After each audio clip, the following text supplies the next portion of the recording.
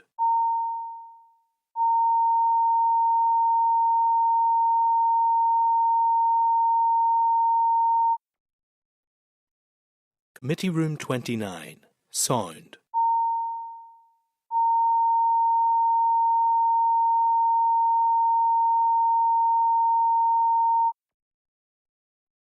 Committee Room 29, sound.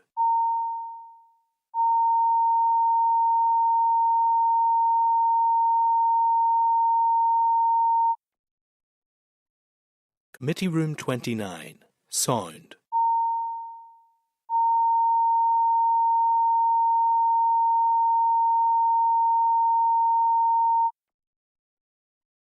Committee Room 29, sound.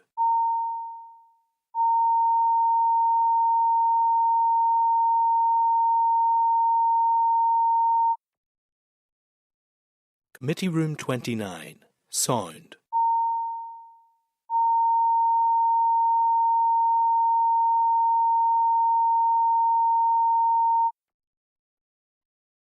Committee Room 29, sound.